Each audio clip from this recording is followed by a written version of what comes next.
Prontos? Preparados? Então, sem rodeios, por gentileza, me acompanhe na leitura do livro de 1 Coríntios, capítulo 15, versículo 54, aonde o apóstolo Paulo fez a seguinte afirmação: quando isto que é corruptível se revestir de incorruptibilidade, e quando isto que é mortal se revestir da imortalidade, então se cumprirá a palavra que está escrita: tragada foi a morte na vitória. A pergunta que se levanta é: estaria o apóstolo Paulo, por acaso, afirmando que estes corpos humanos devem se revestir de imortalidade? A resposta é não, porque todos os corpos humanos dos apóstolos retornaram ao pó da terra. E todos eles haviam sido revestidos de incorruptibilidade e de imortalidade. Logo, podemos ver que nada tem a ver com estes corpos humanos. Veja exatamente a descrição da realidade espiritual. Livro de Romanos, capítulo 8, versículo 6. A mentalidade da carne é morte, disse o apóstolo Paulo. A mentalidade do espírito é vida.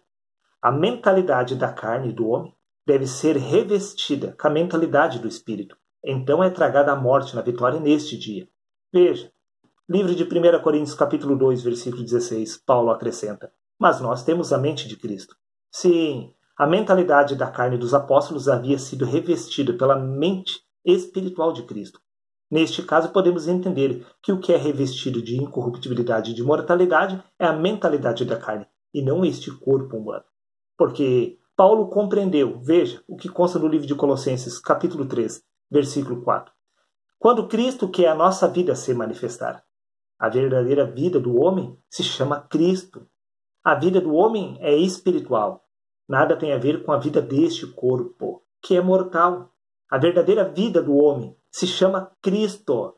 Nada tem a ver com esta personalidade humana, com este ego. Sim, com este ser inferior.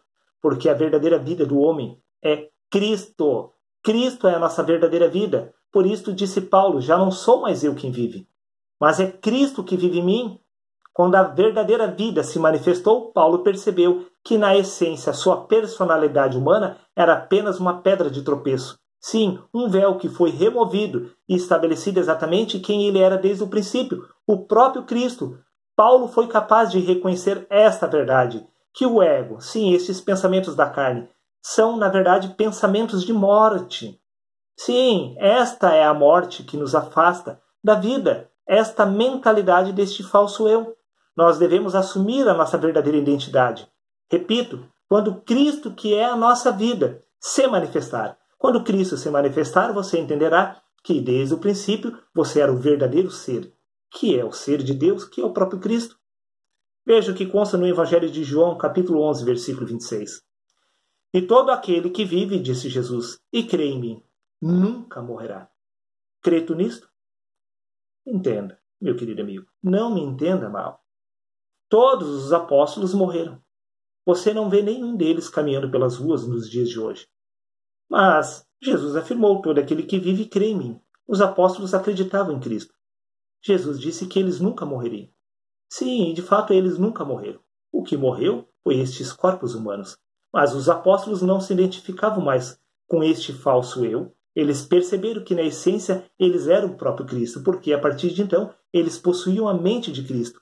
A verdadeira vida que é Cristo havia sido manifestada a eles. E eles compreenderam que a verdadeira vida deles era Cristo. Compreenderam que nada tem a ver a vida com estes corpos humanos. Quando Jesus fez esta afirmação: todo aquele que vive e crê em mim nunca morrerá, não está falando a respeito deste corpo, e sim da sua verdadeira identidade espiritual, que é Cristo. Está dado o recado, abraço a todos e até o próximo vídeo, meus queridos amigos.